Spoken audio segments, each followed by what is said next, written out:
తీసుకురావడానికి జిల్లా కలెక్టర్ గారు ఈ సందర్భంగా ఈ భూభారతి అవగాహన సదస్సు మనం కొంతమందికి ఒక 5 మందికి అవి కూడా ప్రొసీడింగ్స్ ఇవ్వడం జరుగుతుందన్నమాట. ఇదే కాక ఈరోజు ఇంకొక మనకి చూసినట్టయితే ఈ ఎలిగేడు మండలిలో కొంత గవర్నమెంట్ ల్యాండ్ ఎక్కువ ఉంది కాబట్టి అసైన్మెంట్ ఇష్యూస్ కానీ లేకపోతే పిఓటి కేసెస్ కానీ అట్లా కొన్ని ఉన్నాయి. వీటన్నిటిని మన టీమ్స్ అన్ని విజిట్ చేసేసి నెక్స్ట్ మా టార్గెట్ ఏంటంటే 30వ తారీఖు కల్లా ప్రతి అప్లికేషన్ని విజిట్ చేసి మీ సమస్యను పరిష్కరించే వరకు ప్రయత్నం జరుగుతుందన్నమాట. ఇది మనకి భూభారతికి సంబంధించిన చిన్న అప్డేట్ అనమాట ఎలిగేడికి సంబంధించి. అదేవిధంగా మనం ఇందిరమ్మ ఇళ్ళకి సంబంధించి చూసుకున్నట్టయితే మన జిల్లాలో ఇప్పటికే పైలట్ ప్రాజెక్ట్ లాగా అంటే ప్రతి మండలానికి ఒక విలేజ్ తీసుకున్నాము. అట్లా తీసుకొని అక్కడ మనం ఇనీషియల్గా అన్ని సాచురేషన్ బేస్లో ఇవ్వడం జరిగింది. అట్లా చూసినట్టయితే పెద్దపల్లి జిల్లాలో ఒక 1950 ఇల్లు ఇవ్వడం జరిగింది. ఇప్పటికీ ఒక 700 మంది ఇల్లు కట్టుకున్న అంటే బేస్మెంట్ అలా దాకా వచ్చింది. ఇంకా మనం చూసినట్టయితే ప్రతి సోమవారం కూడా గవర్నమెంట్ ఆఫ్ తెలంగాణ పేమెంట్స్ అనేది రిలీజ్ చేస్తుంది అనమాట. ఈరోజు కూడా మీరు చూసినట్టయితే నిన్న సోమవారం కొంతమందికి పేమెంట్ పడ్డది. ఈరోజు హానరబుల్ మినిస్టర్ వారి చేతుల మీదుగా వాళ్ళకు కూడా కొన్ని చెక్స్ ఇవ్వడం జరుగుతుంది. అండ్ ఇంకా అదే కాకుండా మొత్తం ఫస్ట్ ఫేజ్లో అంటే కాన్స్టిట్యుయెన్సీకి 3500 వస్తాయి. ఈరోజు కూడా మన ఎలిగేడ్ మండలికి సంబంధించిన ఒక 150 బెనిఫిషరీస్కి కూడా ఈరోజు ఆనరబుల్ మినిస్టర్ వారి చేతుల మీదుగా వాళ్ళకు కూడా మనం ఒక సర్టిఫికేట్స్ కానీ లేకపోతే ప్రొసీడింగ్స్ అనేవి ఇవ్వడం జరుగుతుందన్నమాట. సో ఈ 2 స్కీమ్స్ సంబంధించిన పెద్దపల్లి డిస్ట్రిక్ట్లో ఎటువంటి ఇష్యూస్ లేవు. అండ్ మాకు యాంటిసిపేట్ కూడా ఏం చేయట్లేదు సార్ ఇష్యూస్ వస్తాయని కూడా. సో ఇది ఒక చిన్న update sir. Thank you sir. So ఇప్పుడు గౌరవనీయులు రామ ప్రాంతాన్ని ప్రగతి వైపుకు నడిపించడానికి గౌరవనీయటువంటి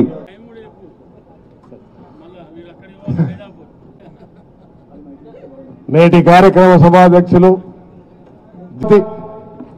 ఈరోజు మొన్న గత 10 సంవత్సరాలు చిన్న నిజమైన రైతులు అష్ట కష్టాలు పడి ధరణి ద్వారా ఆత్మహత్యలు చేసుకునే పరిస్థితి ఉంటే రాష్ట్ర ముఖ్యమంత్రి రేవంత్ రెడ్డి గారు ఈరోజు ధరణిని తీసి ప్రతి ఒక్క పేదవాడికి అండగా ఉంటాయని చెప్పి అనేక మార్పులు చేసి ఇలా ప్రతి ఒక్కరికి పూర్తిగా న్యాయం జరిగే విధంగా భూభారతిని తీసుకొచ్చిన సందర్భంగా మరి ముఖ్యమంత్రి గారు స్వయంగా జిల్లా జిల్లా తిరుగుతూ ప్రతి ఒక్కరితో మాట్లాడుతూ ఏ నియోజకవర్గంలో ఏ రకంగా బాధలున్నాయి ఇబ్బందులున్నాయి అవి స్వయంగా నేనే పరిష్కరిస్తానని చెబుతూ అదే మాదిరిగా ఇందిరమ్మ ఇండ్లు పంటలు రెవెన్యూ సంబంధించిన అన్ని అంశాల్లో స్వయంగా వారే పరిష్కారం చేస్తూ ఇవాళ తిరగడం అనేది ఇవాళ ప్రజాస్వామ్య తెలంగాణలో రేవంత్ రెడ్డి గారు ముఖ్యమంత్రిగా వారు పూర్తిగా ప్రజా పాలన నడుస్తున్న దానికి నిదర్శనం ఇవాళ వీరని చెప్పి ఇలా గర్వంగా తెలియజేస్తా ఉన్నా. అన్న మీ అందరికీ రిక్వెస్ట్ చేస్తా ఉన్నా ఎక్కువ సమయం తీసుకోకుండా రామగుండంలో కూడా కొన్ని సమస్యలు ఉన్నాయి. మా చాలాసార్లు వారికి చెప్పడం జరిగింది, స్వీకరణ ద్వారా మీకు చెప్పడం జరిగింది. రెవెన్యూ డివిజన్ కావాలి, అక్కడ ఎంఆర్ఓ ఆఫీస్ ఒకటి కావాలి. 2 లక్షల మందికి ఒక్కటే ఎంఆర్ఓ ఉంటాడు, ఎంఆర్ఓ అవసరం. అదే మాదిరిగా అంతర్గాం కాంతిశుకులకు సంబంధించిన సమస్య రాజశేఖర రెడ్డి గారు ఉన్నప్పుడు మీరు పరిష్కారం చేస్తే దురదృష్టవశాత్ వేరే ప్రభుత్వంలో రాలేక ఇప్పటివరకు ఆగిపోయింది. వారికి ఇచ్చే కార్యక్రమం అదే మాదిరిగా వైఎస్ఆర్ పట్టాలు వారు ఉన్నప్పుడు పట్టాలు ఇచ్చినాం. సింగరేణిలో 18,000 మందికి ఇచ్చినాం. ఇంకా 17,000 మందికి జెన్కోకు సింగరేణి సంబంధించిన వాళ్ళు ఉన్నాయి. ఆ జీవ ప్రకారం ఇచ్చేటి రెడీగా ఉన్నాయన్నా అవి ఇప్పిస్తే సంతోషంగా ఉంటుందని భావిస్తూ దాంతోపాటు మా దగ్గర కొన్ని రెవెన్యూకి సంబంధించిన అంశాలు ప్రభుత్వానికి ప్రజలకు ఇచ్చేటువంటి ఇల్లు ఇస్తున్నాం. సింగరేణి ప్రాంతంలో ఇల్లు కట్టాలంటే భూముల్లో మొన్న భట్టి గారిని ముఖ్యమంత్రి గారిని మిమ్మల్ని కూడా కోరినాం. అది దాని మీద త్వరగా సమీక్ష చేసి అవి ఏర్పాటు చేసే కార్యక్రమం సహకరించాలని, తర్వాత మీరు ఇచ్చే ప్రతి ఒక్క అంశం రెవెన్యూదే కాబట్టి ప్రత్యేక దృష్టి మాపై జిల్లాపై పెట్టాలని మనస్ఫూర్తి కోరుకుంటూ నాయకులు ఇంకా వేరే ప్రాంతాలకు పోవాలి, పెద్దలు మాట్లాడుతుంది. మరోసారి మీ అందరితో కలుద్దాం. ఈ అవకాశం కల్పించిన మా విజ్ఞానకు ధన్యవాదాలు. Thank you. మన నాయకులు పెద్దలు భట్టి గారిని ముఖ్యమంత్రి గారిని మిమ్మల్ని కూడా కోరినాం. అది దాని మీద త్వరగా సమీక్ష చేసి అవి ఏర్పాటు చేసే కార్యక్రమం సహకరించాలని, తర్వాత మీరు ఇచ్చే ప్రతి ఒక్క అంశం రెవెన్యూదే కాబట్టి ప్రత్యేక దృష్టి మాపై జిల్లాపై పెట్టాలని మనస్ఫూర్తి కోరుకుంటూ నాయకులు ఇంకా వేరే ప్రాంతాలకు పోవాలి, పెద్దలు మాట్లాడుతుంది. మరోసారి మీ అందరితో కలుద్దాం. ఈ అవకాశం కల్పించిన మా విజ్ఞానకు ధన్యవాదాలు. Thank you.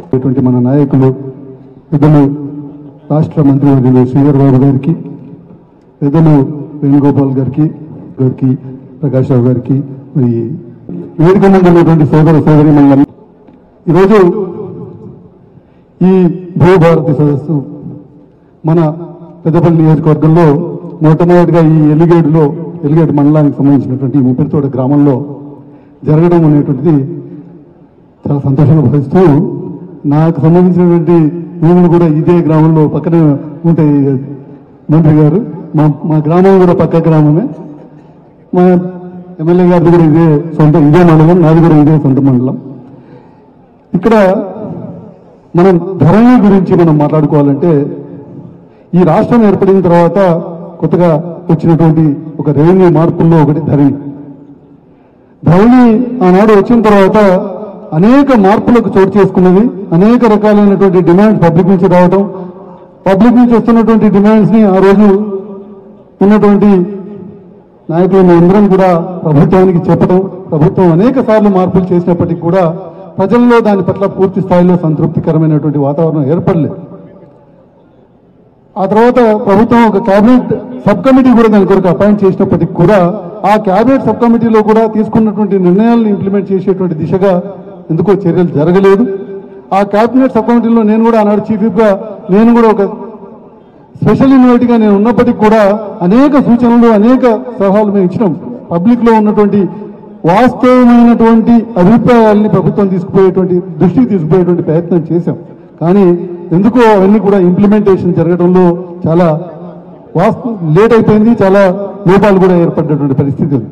ఈరోజు ఒకరి భూమి ఇంకొకరి పేరు మీదకి రికార్డ్ అవ్వడం, ఒకరి భూమి వాళ్ళ తాతల నుంచి వస్తున్నటువంటి ఖాసా బాణి నుంచి ఈ రోజు వరకు వస్తున్నటువంటి వారి పేరు వస్తున్నటువంటి భూమిని సడన్ గా ఇది ప్రభుత్వ భూమిగా ధరణిలో రావడం, రకరకాలైనటువంటి ఇబ్బందులు అందులో ధరణిలో ప్రస్ఫుటంగా కనబడ్డాయి. వాటన్నింటినీ దృష్టిలో పెట్టుకుని ఈరోజు కొత్తగా వచ్చినటువంటి ఈ ప్రజాప్రభుత్వం ఈ ధరణిని పూర్తిగా మార్చాలి, పూర్తిగా ప్రజలకి అనుగుణంగా, ప్రజలకి పూర్తిగా అందుబాటులో విధంగా కొత్త చట్టాన్ని తీసుకురావాలనేటువంటి లక్ష్యంతో పొంగులేటి శ్రీనివాసరెడ్డి గారు పెద్ద ఎత్తున ఎక్సర్సైజ్ చేసి అనేక వర్గాల ప్రజల్ని ఈ రెవెన్యూ పట్ల అవగాహన ఉన్నటువంటి అనేక మందిని దీంట్లో ఇన్వాల్వ్ చేస్తూ ఈ కొత్తగా ఈ భూభారతి చట్టాన్ని తీసుకురావడం జరిగింది. భూభారతి చట్టం ఖచ్చితంగా ప్రజలకి అనుకూలంగా ఉంటుందని నేను ఎందుకు విశ్వసిస్తున్నానంటే, ఈ చట్టంలో ఏ చట్టంలోనైనా కూడా ఒకవేళ దాంట్లో తప్పు జరిగితే మనకు అప్పీలేట్ అవకాశం ఉండాలి. నిజంగానే నాకు తప్పు జరిగింది అనుకున్నప్పుడు నేను ఎంఆర్ఓ గారి దగ్గరికి పోయి ఇగో ఈ తప్పు జరిగింది, దీన్ని సవరించండి అంటే ఆ సవరించేటువంటి అధికారం ఎంఆర్ఓ గారికి ఉండాలి. నిజంగా ఎంఆర్ఓ గారు నేను వినకపోతే నేను ఆర్డీఓ గారి దగ్గరికి అప్పీల్కి వెళ్తే ఆర్డీఓ గారిదైనా దాన్ని సవరించేటువంటి అధికారం ఉండాలి.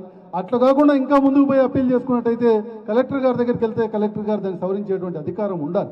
కానీ ఈ అధికారాలు ఎవరికీ లేకుండా ఉన్నటువంటి పరిస్థితి గతంలో ఉన్నటువంటి ధరణిలో ఉండేటువంటి పరిస్థితి ఉండేది. ఆ ధరణిని కాబట్టి ఈరోజు మళ్ళీ దాన్ని మార్పులు చేసుకుని ఈరోజు అందరికి కూడా మనకు ఉన్నటువంటి సమస్యని ఏదో ఒక స్థాయిలో ఉన్నటువంటి అధికారి దగ్గరికి పోయి చెప్పుకుంటే దాన్ని పరిష్కరించుకునేటువంటి పరిస్థితులు ఈరోజు ఈ భూభారతి ద్వారా కలిగినటువంటి పరిస్థితి. అయితే నాకు ఒక చిన్న అభిప్రాయం ఉండే, నేను ఇప్పుడు వచ్చేటువంటి సందర్భంలో మంత్రి గారితో కూడా నేను ఆ విషయాన్ని చెప్పినాను. అయ్యా మంత్రి గారు, మీరు తెచ్చినటువంటి చట్టం బాగుంది, కానీ దీంట్లో మీరు ఏమంటున్నారు, సర్వే చేయాలి, సర్వే చేసిన తర్వాత నేను రిజిస్టర్ చేస్తామని చెప్తున్నారు. సర్వే చేసిన తర్వాత రిజిస్టర్ చేయాలంటే కనుక సర్వేయర్ వచ్చి సర్వే చేసేంత వరకు ద్వారా కలిగినటువంటి పరిస్థితి. అయితే నాకు ఒక చిన్న అభిప్రాయం ఉండే, నేను ఇప్పుడు వచ్చేటువంటి సందర్భంలో మంత్రి గారితో కూడా నేను ఆ విషయాన్ని చెప్పినాను. అయ్యా మంత్రి గారు, మీరు తెచ్చినటువంటి చట్టం బాగుంది, కానీ దీంట్లో మీరు ఏమంటున్నారు, సర్వే చేయాలి, సర్వే చేసిన తర్వాత నేను రిజిస్టర్ చేస్తామని చెప్తున్నారు. సర్వే చేసిన తర్వాత రిజిస్టర్ చేయాలంటే కనుక సర్వేయర్ వచ్చి సర్వే చేసేంత వరకు రిజిస్ట్రేషన్ కాదు అన్నట్టయితే కనుక మళ్ళీ ప్రజలు ఇబ్బంది పడేటువంటి పరిస్థితి ఉంటుందని చెప్పి నేను మంత్రి గారితో మాట్లాడుతున్నటువంటి సందర్భంలో మంత్రి గారు చెప్పినారు, సర్వే కొరకు రిజిస్ట్రేషన్ ఆగదు, రిజిస్ట్రేషన్ జరిగిపోద్ది, సర్వే కూడా జరుగుతుంది, సర్వే జరిగిన తర్వాత దాని ఇంప్లిమెంటేషన్ జరుగుతుందని చెప్పారు. అంటే ఖచ్చితంగా అది ఆహ్వానించదగినటువంటి విషయమే.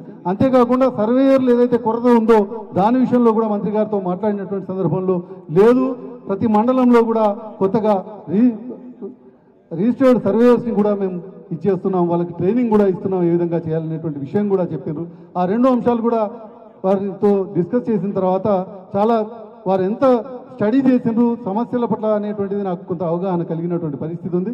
ఖచ్చితంగా ఈ భూభారతి అనేటువంటిది ప్రజల యొక్క నమ్మకాన్ని, విశ్వాసాన్ని, వారి భూమి అనేటువంటి పట్ల, భూమి పట్ల ప్రజలకు ఉండేటువంటి ప్రేమ, ఆ రకమైనటువంటి వాళ్ళకు ఉండేటువంటి బాండింగ్ నిజంగా సామాన్య ఒక గ్రామంలో ఉండేటువంటి ఒక 5 గుంటలో 10 గుంటలో భూమి ఉన్నటువంటి వ్యక్తికి అతనికి గనక ఆ 5 గుంటలో 10 గుంటలో పోతుంది అని అంటే ఏ పరిస్థితికైనా ఏర్పడేటువంటి పరిస్థితి ఉంటుంది. మనం చూసాం గతంలో ఒక ఎంఆర్ఓ గారి పైన పెట్రోల్ పోసి తగలబెట్టినటువంటి పరిస్థితి. అంత వ్యతిరేకత ప్రజల్లో వచ్చింది అని అంటే దానికి కారణం ఏంటిది అనేటువంటిది మనం అర్థం చేసుకోవచ్చు. కాబట్టి ఆ పరిస్థితుల నుంచి మారుతున్నటువంటి ఈ పరిస్థితులు ఖచ్చితంగా ప్రజలకు సంపూర్ణమైనటువంటి ఉపయోగకరంగా ఉండేటువంటి విధంగా ఈ యొక్క భూభారతి చట్టం ఉంటుందని నేను నమ్ముతున్నాను. నేను కర్ణాటకలో చూసినాను. కర్ణాటకలో మనం ఏ ల్యాండ్లోకి వెళ్ళి నిలబడితే కూడా మనం ఒక యాప్ ఓపెన్ చేసుకుని నిలబడితే ఆ ల్యాండ్ సర్వే నెంబర్ చెప్తుంది. మనం ఈరోజు నిలబడేటువంటి ఈ ల్యాండ్ ఏ సర్వే నెంబర్లో ఉంది, దాని హద్దులు ఏంటి అని కూడా చెప్పేటువంటి విధంగా అక్కడ ఉన్నటువంటి కర్ణాటకలో ఉన్నటువంటి వాళ్ళ రెవెన్యూ చట్టం ఉంది. మనం కూడా ఆ విధంగా రావాలి అని అంటే కంపల్సరీగా ఈ సర్వే జరగాలి.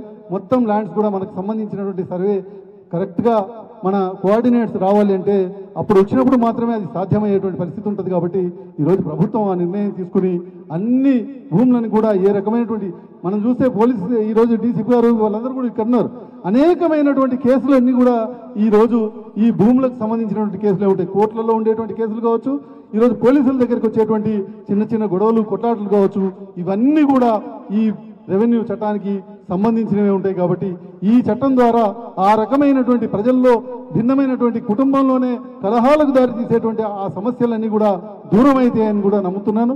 ఖచ్చితంగా ఈరోజు రాష్ట్ర రెవెన్యూ శాఖ మంత్రి గారు మన నియోజకవర్గానికి వచ్చారు. కాబట్టి అధ్యక్ష మంత్రి గారు, మా జర్నలిస్టు మిత్రులు తెలంగాణ రాష్ట్రం ఏర్పడ్డ నాటి నుంచి ఈనాటి వరకు వచ్చిన మంత్రి కల్లా దరఖాస్తులు ఇస్తూనే ఉన్నారు. కానీ ఈ రోజు వరకు పాపం వారి యొక్క ఆ కోరిక నెరవేరట్లేదు. దయచేసి మీరు దాన్ని ఒక సీరియస్ ఇష్యూగా తీసుకుని దాన్ని ఇంప్లిమెంట్ చేయడం ద్వారా ఈరోజు వారందరికీ కూడా వారు కూడా ఎటువంటి జీవితాన్ని గడుపుతారో మనందరికీ కూడా తెలుసు. కాబట్టి దయచేసి ఆ జర్నలిస్ట్ మిత్రులందరికీ కూడా వారు కోరుకునేటువంటి ఆ స్థలాలని తక్షణమే ఏర్పాటు చేసే దిశగా మీరు ప్రయత్నం వెంటనే చేయాల్సిందిగా మిమ్మల్ని ఈ సందర్భంగా విజ్ఞప్తి చేస్తూ మరొకసారి ఈ అవకాశం నాకు ఇచ్చినటువంటి పెద్దలందరికీ కూడా ధన్యవాదాలు తెలియజేస్తూ సెలవు తీసుకున్నాను. జై తెలంగాణ. రబీ సీజన్లో 79% పేమెంట్, ఇవాళ 85% పేమెంట్ తెలంగాణ రాష్ట్రంలోనే మన జిల్లా కలెక్టర్ గారి ఆధ్వర్యంలో పెద్ద ఎత్తున మరి ఇవాళ 80% పేమెంట్ అయింది. నేను ఏమంటా ఉన్నా అంటే మీరు కృతజ్ఞతగా ఫస్ట్ జిల్లా కలెక్టర్ గారిని అభినందిస్తూ సపోర్ట్ కొట్టండి, మంత్రి గారిని అభినందిస్తూ సపోర్ట్ కొట్టండి. ఇంతకన్నా బ్రహ్మాండంగా చేసేవాళ్ళు ఎవ్వరు ఉండరు. ఇవాళ ప్యాడీ అమ్మితే 48 గంటలలో రైతుల అకౌంట్లలో డబ్బులు పడతా ఉన్నాయి. మా ప్రభుత్వం కాంగ్రెస్ పార్టీ ఎన్నికల ముందు ఇదే శ్రీధర్ బాబు గారి నాయకత్వంలో మేనిఫెస్టో పెట్టి ఇవాళ పొంగులేటి గారు, శ్రీనివాసరెడ్డి గారి ఆధ్వర్యంలో 3500 ఇల్లు పెద్దపల్లి నియోజకవర్గంలో ఇల్లు ఇచ్చి ఇవాళ అందరికీ ఇల్లు ముగ్గులో పోయబోతా ఉన్నాం. మొన్న పైలట్ ప్రాజెక్ట్ కింద ఎలిగేడు మండల శివపల్లి కానీ, సుల్తానాబాద్ మండల్ కాట్నపల్లి కానీ, ఓదెల మండల్ చానగొండ కానీ, అదేవిధంగా శ్రీరాంపూర్ మండల్ అంకంపల్లి కానీ, పక్కనే ఉన్న జూలేపల్లి మండల్లో కోండాపేట కానీ, ఇటుపక్క మండల్లో మరి నిమ్మనపల్లి గ్రామంలో మేము దాటుకుంటూ వచ్చినాం. ఇవాళ వాళ్ళందరికీ ఇందిరమ్మ ఇల్లు ముగ్గులు వచ్చినాం. బేస్మెంట్ లేపిన వాళ్ళందరికీ 100 మందికి ఇవాళ లక్ష పేమెంట్ ఇచ్చింది కాంగ్రెస్ ప్రభుత్వం. ఇందిరమ్మ ఇల్లు అంటే కాంగ్రెస్ పార్టీ, ఇల్లు ఇచ్చేది కాంగ్రెస్ పార్టీ, ఇవాళ ఇల్లు కట్టించేది కాంగ్రెస్ ప్రభుత్వం. దానికి మాట్లాడుతూ ఉన్నారు. ఇవాళ దగ్గర 40 లక్షల రోడ్లు పెట్టినాం, సీసీ రోడ్లు. ఇవాళ చేయడమే కాకుండా ఆనాటి కాంగ్రెస్ ప్రభుత్వంలో దూలుకట్ట, ముప్పిరితోట, రాములపల్లె, నారాయణపూర్, కొత్తపల్లి, శుక్లాంపల్లి, రాజీవ్ రహదారి వరకు ఆనాడు సింగిల్ రోడ్ అయితే ఇవాళ మళ్ళీ మన ప్రభుత్వంలో శ్రీధర్ అన్న ఇవాళ మళ్ళీ నారాయణపూర్ యువత నుంచి వెళ్ళి దూలుకట్ట వరకు 12 కోట్లతో డబుల్ రోడ్ శాంక్షన్ చేయించాం. రాబోయే 15 రోజులలోనే ఆ పనులను మనం ప్రారంభించుకోబోతా ఉన్నాం. ఇవాళ ఇన్ని బ్రహ్మాండమైన కార్యక్రమాలు నడుస్తూ ఉన్నాయి. సభకు నమస్కారం. సభ అధ్యక్షులు, స్థానిక శాసనసభ్యులు, మీ అందరి అభిమాన నాయకులు, నా సహచర శాసనసభ్యులు మిత్రులు విజయన్న గారికి, సహచర మంత్రివర్యులు, మా అందరికీ గైడ్ చేసే అపారమైన అనుభవం ఉన్న మా పెద్దన్న మంత్రి గారు శ్రీధర్ బాబు గారికి, అదే రకంగా మరొక సహచర శాసనసభ్యులు మిత్రులు రాజ్ ఠాకూర్ గారికి, ఎమ్మెల్సీ భానుప్రసాద్ గారికి, అదే రకంగా చైర్మన్ గారు వేణుగోపాలరావు గారికి, జిల్లా గ్రంథాలయ సంస్థ చైర్మన్ గారికి, మార్కెట్ కమిటీ అధ్యక్షులకు, డిసిసిపి అధ్యక్షులకు, గౌరవ జిల్లా కలెక్టర్ గారికి, డీసీపీ గారికి, రెవెన్యూ అధికారులకి, మీడియా మిత్రులు అందరికీ మనస్ఫూర్తిగా శిరస వంచి పేరు పేరున హృదయపూర్వక నమస్కారాలు, వందనాలు. మా పెద్దన్న శ్రీధర్ బాబన్న, అదే రకంగా స్థానిక శాసనసభ్యులు మిత్రులు విజయన్న చాలా సుదీర్ఘంగా ఈ రాష్ట్ర రాజకీయాల గురించి, ఈ జిల్లా పరిస్థితుల గురించి, గడిచిన 10 సంవత్సరాల ఆనాటి ప్రభుత్వం గురించి, ఈ గడిచిన 15-16 నెలలలో మీరు తెచ్చుకున్న మన ఇందిరమ్మ ప్రభుత్వం గురించి చాలా స్పష్టంగా అన్ని వివరాలు వివరించడం జరిగింది. ప్రధానంగా ఆనాటి ధరణి, ఈనాటి భూభారతి 2025 ధరణితో ఉన్న ఇబ్బందులు, ప్రత్యక్షంగా ఎన్నికలకు ముందు కాంగ్రెస్ పార్టీ ఏదైతే ఈ ధరణి ఇబ్బందుల గురించి ఇదే మండలంలో, ఏ గ్రామం అన్నది, సుల్తాన్పూర్ గ్రామంలో విస్తృత స్థాయి ధరణి మీద ఏదైతే ఇబ్బందులు ఉన్నాయో రాష్ట్ర వ్యాప్తంగా ఇదే ఎలిమినేడు మండలాన్ని ఏరుకొని సుల్తాన్పూర్ గ్రామంలో సుదీర్ఘమైన చర్చ, ధరణితో రైతన్నలు ఏ రకంగా ఇబ్బంది పడుతున్నారో ఆనాడు చర్చ పెట్టారు.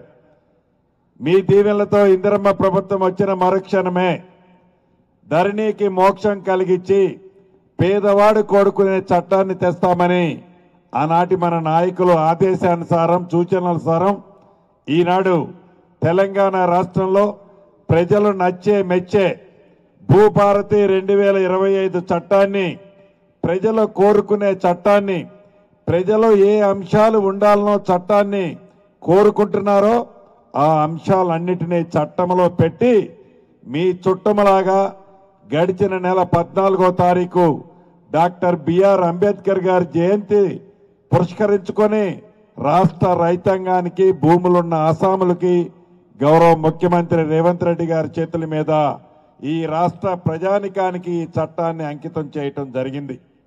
మొదటి విడత రాష్ట్రంలో 4 జిల్లాలలో 4 మండలాలు పైలట్ మండలాలుగా సేకరించి అక్కడున్న సమస్యలని పరిష్కరించే దిశగా ఇప్పటికే తుది దశలో ఉన్నాయి.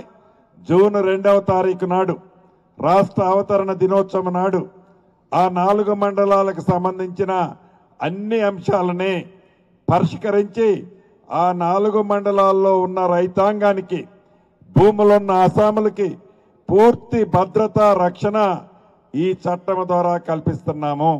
రెండో మారు 28 జిల్లాలు, ఆ 28 జిల్లాల్లో 28 మండలాలని మళ్ళీ పైలట్గా తీసుకున్నాం. అదే ఈ ఎలిమినేడు. ఈ మండలంలో ఇప్పటి వరకు 13 రెవెన్యూ గ్రామాలలో సుమారు 1054 అప్లికేషన్లు, వివిధ రకమైన అప్లికేషన్లు రావటం జరిగింది సమస్యలు ఉన్నాయని. ఈ సమస్యల్లో ప్రధానమైంది సాదా బైనామాలు. ఈ సాదా బైనామాలకు సంబంధించిన సుమారు 1054 అప్లికేషన్లు, వివిధ రకమైన అప్లికేషన్లు రావటం జరిగింది సమస్యలు ఉన్నాయని. ఈ సమస్యల్లో ప్రధానమైంది సాదా బైనామాలు. ఈ సాదా బైనామాలకు సంబంధించిన దాంట్లో ఆనాడు 2020 చట్టం చేసేనాడు చట్టమైతే చేశారు. ఆ చట్టంలో సాదా బైనామాలే పెట్టలే, కానీ అప్లికేషన్లు తీసుకున్నారు. 9,26,000 అప్లికేషన్లు వచ్చాయి. చట్టంలో ఆ అంశం పెట్టలేదు అని ఎంఆర్ఓ గారి దగ్గర నుంచి సిసిఎల్ఐ దాకా ప్రజలు చెప్పులు అరిగిందాకా తిరిగారే తప్ప ఆ సాదా బైనామాల సమస్య పరిష్కారం కాలే. ఆ సమస్యని మన భూభారతిలో పేర్కొన్నాం. రాబోయే రోజుల్లో ఇది కోర్టు హైకోర్టులో స్టేలో ఉంది. ఈ కోర్టు సెలవుల్లో ఉన్నాయి. సెలవులు అయిపోయిన మరుక్షణమే కోర్టు నిర్ణయం ప్రకారం రాబోయే రోజుల్లో ఈ సాదా బైనామాల సమస్యని రాష్ట్ర వ్యాప్తంగా 9,26,000 అప్లికేషన్లు ఏవైతే ఆన్లైన్లో ఉన్నాయో వాటిని పరిష్కరించే దిశగా మన ఈ చట్టంలో పేర్కొన్నాము. ప్రతి మనిషికి ఆధార్ ఎలా ఉంటుందో భూధారిని ఉండే విధంగా ప్రతి రైతన్నకి ఒక ఖాతా నెంబర్ ఇస్తున్నాము. ఆధార్ నెంబర్ కొడితే ఆ మనిషి యొక్క వివరాలన్నీ ఎలా వస్తాయో ఈ భూధార్ నెంబర్ కొట్టినా మీ సెల్లో చూసుకున్నా పూర్తి వివరాలు ఆ రైతన్నకి ఆ సర్వే నెంబర్లో ఉన్న వివరాలన్నీ పూర్తిగా వచ్చే విధంగా భూధార్ కార్యక్రమాన్ని కూడా చేపట్టాము. ఇందాక విజయన్న చెప్పినట్లు ఏదైతే రిజిస్ట్రేషన్కి వెళ్ళేటప్పుడు రిజిస్ట్రేషన్ రాబోయే రోజుల్లో గతంలో సరిహద్దులుండేవి. సరిహద్దులతో రైతుల మధ్య అనేక పంచాయతీలు వచ్చాయి. భవిష్యత్తులో అటువంటి ఇబ్బంది ఉండొద్దు అని రిజిస్ట్రేషన్ టైంలోనే ఆ భూమిని సర్వే చేసి సర్వే మ్యాప్ను కూడా అప్రూవ్ చేసి మీ పాస్బుక్ లో ఆ సర్వే మ్యాప్ను కూడా పొందుపరచడం జరిగే విధంగా ఈ చట్టంలో పేర్కొన్నాము. అయితే సర్వేలు చేయటానికి సర్వేలు లేరు కదా అని ఇందాక భానుప్రకాష్ అన్న మిగతా మిత్రులు అడిగారు. దానికి రాష్ట్ర వ్యాప్తంగా 6,000 మందిని ప్రైవేటు సర్వేలను లైసెన్స్ ఇచ్చి 3 నెలలు వాళ్ళకి ట్రైనింగ్ ఇచ్చి వారి ద్వారా ప్రతి మండలానికి 8 నుంచి 10 మంది తగ్గకుండా సర్వేలు ఉండే విధంగా ఆల్రెడీ ఆ ఏర్పాట్లు చేశాము. రాబోయే వారం రోజుల్లో ఈ సర్వేలకి ట్రైనింగ్ ఇచ్చే కార్యక్రమం కూడా మొదలు కాబోతుంది. ప్రతి రెవెన్యూ విలేజ్ రాష్ట్ర వ్యాప్తంగా 10,956 గ్రామాలు రెవెన్యూ గ్రామాలు ఉన్నాయి. ఈ రెవెన్యూ గ్రామాలలో గతంలో విఆర్ఏ విఆర్ఓ వ్యవస్థ ఉండేది. ఆనాటి ముఖ్యమంత్రి గారి నిర్ణయం వల్ల ఆ వ్యవస్థని మొత్తం రోడ్డును పడేశారు. మన ప్రజా ప్రభుత్వం ఇందిరమ్మ ప్రభుత్వంలో ఈ 10,956 గ్రామాలకి రెవెన్యూ వ్యక్తుల్ని జూన్ 2వ తారీఖు నుంచి నియమిస్తున్నాము. ప్రతి డిసెంబర్ 31వ తారీఖు నాడు గతంలో లాగా ప్రతి సంవత్సరము జరిగే ఆ రెవెన్యూ గ్రామంలో ట్రాన్సాక్షన్స్ అన్నిటినీ జమాబందీ ద్వారా పరిష్కరించే కార్యక్రమాన్ని డిసెంబర్ 31వ తారీఖు నాడు ప్రతి సంవత్సరం జమాబందీ కార్యక్రమాన్ని కూడా చేపడుతున్నాము. అంతేకాదు ఏదైతే చిన్న చిన్న ఇంటి పేరు తప్పుపడో వ్యక్తి పేరు తప్పుపడో 10 ఎకరాల భూమి ఉంటే 10 కుంటలు భూమి ఉందనో వివిధ కారణాల చేత ఏ రైతన్నలైతే గడిచిన 10 సంవత్సరాల నుంచి ఆ రెవెన్యూ గ్రామంలో ట్రాన్సాక్షన్స్ అన్నిటినీ జమాబందీ ద్వారా పరిష్కరించే కార్యక్రమాన్ని డిసెంబర్ 31వ తారీఖు నాడు ప్రతి సంవత్సరం జమాబందీ కార్యక్రమాన్ని కూడా చేపడుతున్నాము. అంతేకాదు ఏదైతే చిన్న చిన్న ఇంటి పేరు తప్పుపడో వ్యక్తి పేరు తప్పుపడో 10 ఎకరాల భూమి ఉంటే 10 కుంటలు భూమి ఉందనో వివిధ కారణాల చేత ఏ రైతన్నలైతే గడిచిన 10 సంవత్సరాల నుంచి ఆ ధరణితో ఇబ్బంది పడ్డారో అటువంటి పరిస్థితి లేకుండా ఎంఆర్ఓ స్థాయి నుంచి సిసిఎల్ఐ స్థాయి వరకు పనులు విభజించి ఈ అధికారాలని వారికిచ్చే అంశాన్ని ఈ చట్టంలో పొందుపరచబడింది. ఒకవేళ ఉద్దేశపూర్వకంగా గాని తెలియక గాని ఎంఆర్ఓ గారు ఏ రైతు కన్నా ఇబ్బంది పెడితే కోర్టుకు పోవాల్సిన అవసరం లేదు. నెక్స్ట్ అప్పీలు ఆర్డీఓ కానీ అడిషనల్ కలెక్టర్ కానీ అప్రోచ్ అయ్యే అవకాశాన్ని ఎవరు ఆర్డర్ పాస్ చేస్తే వారి తర్వాత ఇద్దరు వద్దకు కోర్టుకు పోకుండా ఆర్డీఓ గారు కానీ, అడిషనల్ కలెక్టర్ గారు కానీ, కలెక్టర్ గారు కానీ, సిసిఎల్ఐ కానీ అదే రకంగా ప్రత్యేకమైన ట్రిబ్యునల్స్ ను కూడా ఏర్పాటు చేస్తున్నాము. దీని ఉద్దేశం కోర్టు పాలు రైతన్న కావద్దు, డిపార్ట్మెంట్ మీదనే, డిపార్ట్మెంట్ లోనే రైతుల సమస్యలను పరిష్కరించాలన్నది దీని ఉద్దేశము. ఇలా అనేక అంశాలని ఇప్పటికే గౌరవ కలెక్టర్ గారు చెప్పారు. ఈ వచ్చిన 1000 అప్లికేషన్ల చిల్లరలో 250 అప్లికేషన్లు ఇప్పటికే పరిష్కారం చేశారు. జూన్ 2వ తారీఖు నాటికి చాలా వరకు ఈ మండలంలో సమస్యలను కూడా పరిష్కరించబోతున్నారు. జూన్ 2వ తారీఖు నుంచి రాష్ట్ర వ్యాప్తంగా ఈ పైలట్ గ్రామాలు కాకుండా మిగిలిన అన్ని గ్రామాలకి ఎంఆర్ఓ స్థాయి అధికారులు, వారి కమిటీ, మీ రెవెన్యూ గ్రామాలకే అధికారులు వస్తారు. ఏ రైతన్నా కూడా ఏ ఆఫీసు చుట్టూ వెళ్ళనవసరం లేదు. గతంలో అప్లికేషన్కి 1000 రూపాయలు తీసుకునేవారు. అప్లికేషన్ కూడా అధికారులే తీసుకొస్తారు మీ దగ్గరికి. 1 రూపాయి కూడా ఇవ్వనవసరం లేదు. ఏ కోర్టుకి వెళ్ళనవసరం లేదు. ప్రభుత్వమే, ఈ ప్రజా ప్రభుత్వమే మీ గ్రామాలకి, మీ ఇంటికి, మీ చెంతకి వస్తుంది. మీ సమస్యలనే, మీ రెవెన్యూ సమస్యలు, ప్రైవేటు భూములు, రెవెన్యూ భూములు, ఫారెస్ట్ భూములు, దేవాదాయ భూముల మధ్య కానిగెట్లు కొన్ని ప్రాంతాల్లో ఇబ్బందులున్నాయి. వాటిని సర్వే చేసి శాశ్వతంగా ఆ బౌండరీని ఫిక్స్ చేసి భవిష్యత్తులో ఏ రైతన్నకి ఇబ్బంది కలగకుండే విధంగా ఈ భూభారతి చట్టంలో ఈ అంశాలను పొందుపరచబడినవి. లక్ష్మి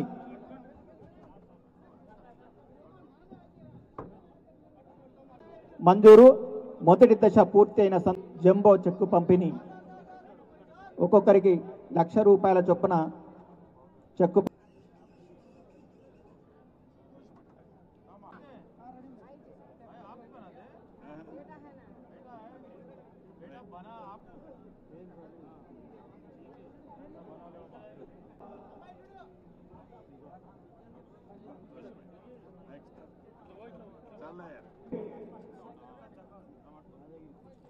నెక్స్ట్ యాదగిరి కృష్ణ, ఎలిగేడు.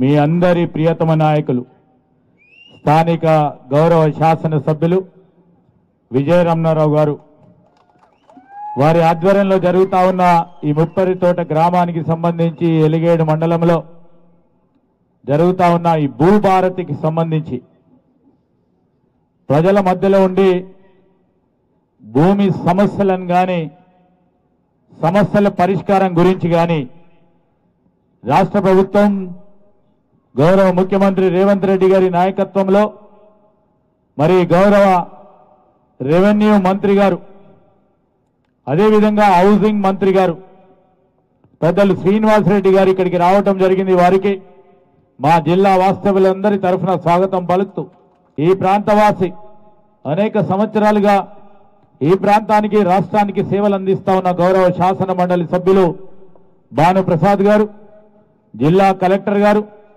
మరి జిల్లా లైబ్రరీ కమిటీ చైర్మన్ సోదరులు అన్నయ్య గౌడ్ గారు, మరి మా సోదరులు ప్రకాష్ రావు గారు, పెద్దపల్లి మార్కెట్ కమిటీ చైర్మన్ గారు, అడిషనల్ కలెక్టర్ గారు, ఆర్డీఓ గారు, మరి వేదికపై ఆసీనులైన ప్రభుత్వ అధికారులకి, వైపున అక్కలకి, చెల్లెలకి, అన్నలకి, తమ్ములకు, పాత్రికేయ మిత్రులందరికీ నమస్కారం. మన ఉప్పరి తోట గ్రామానికి సంబంధించి ఈ ఊరికి వచ్చి నేరుగా ఈరోజు ప్రజలతోని మాట్లాడి సమస్య పరిష్కారం చేయాలి, ఏమైనా ఉంటాని తెలియజేయడానికి రేపు రాబోయే కాలంగా సులువుగా రెవెన్యూ వ్యవస్థ ఉండాలి. అవినీతి ఎక్కడ కూడా ఉండొద్దు.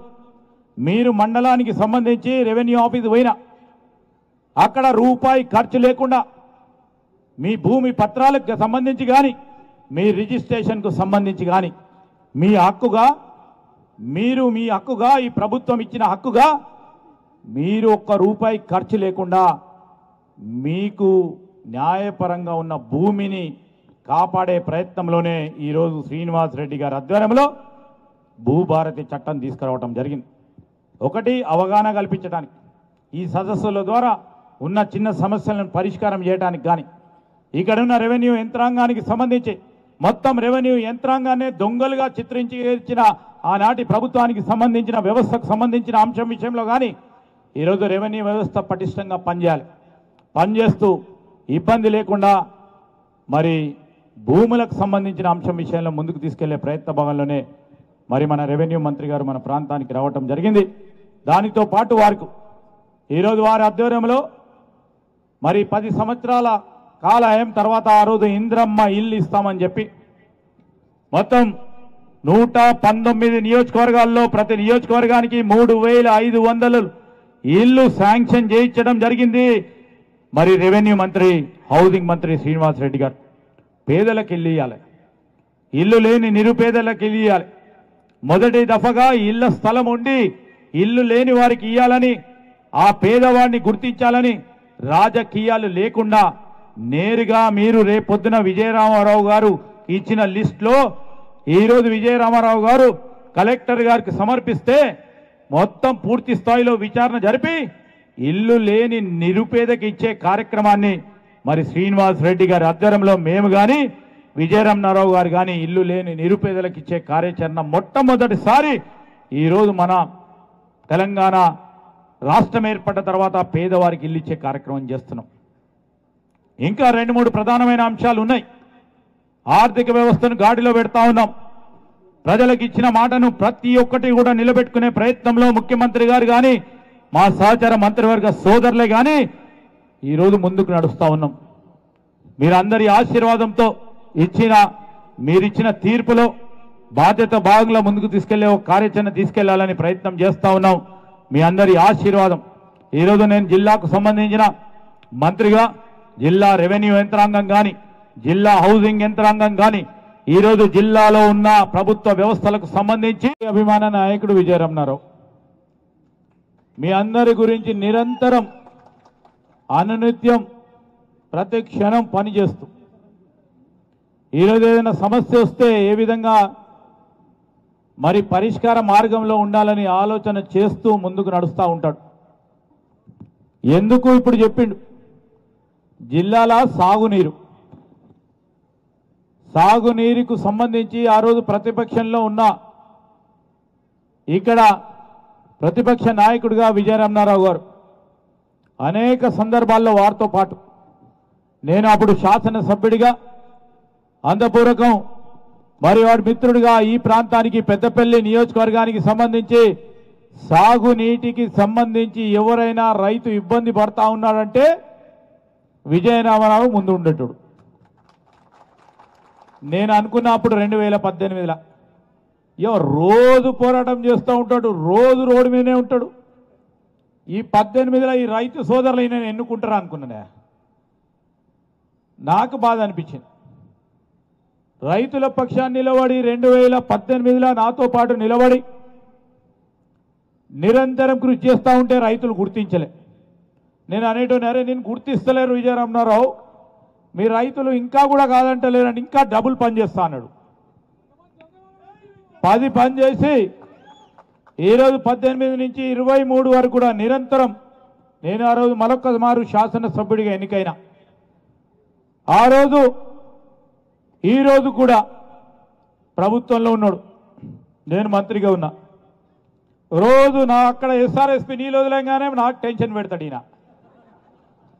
నీళ్ళు వస్తాయా రావా చీఫ్ ఇంజనీర్తో మాట్లాడినావా లేదా సార్ అని ఆ చీఫ్ ఇంజనీర్కో 2 సార్లు ఫోను, నాకో 3 సార్ల ఫోన్.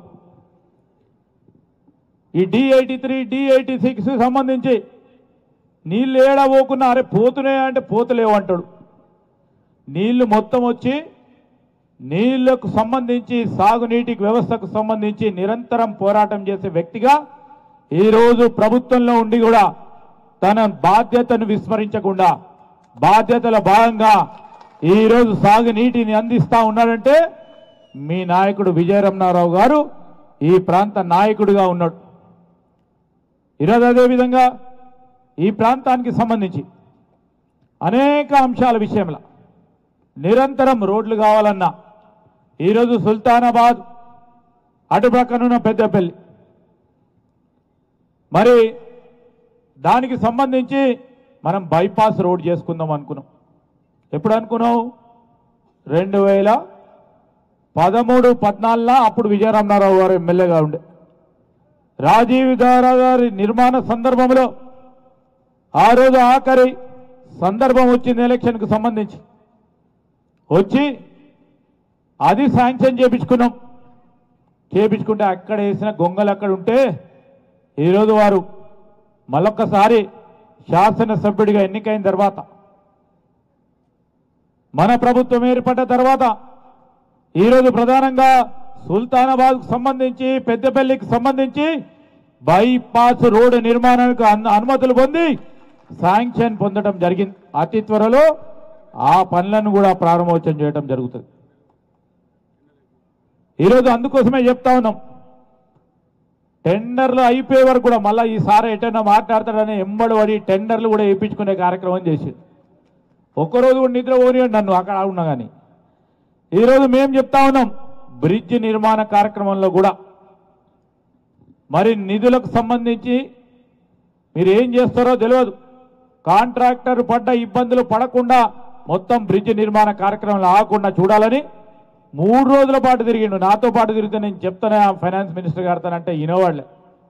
నన్ను పట్టుకొని 2-3 మార్లు తిరిగి. అంటే ఎందుకు చెప్తున్నానంటే ఒక కృత నిశ్చయంతో ఏర్పడ్డ తర్వాత ఈరోజు ప్రధానంగా సుల్తానాబాద్కు సంబంధించి పెద్దపల్లికి సంబంధించి బైపాస్ రోడ్డు నిర్మాణానికి అనుమతులు పొంది శాంక్షన్ పొందడం జరిగింది. అతి త్వరలో ఆ పనులను కూడా ప్రారంభోత్సవం చేయడం జరుగుతుంది.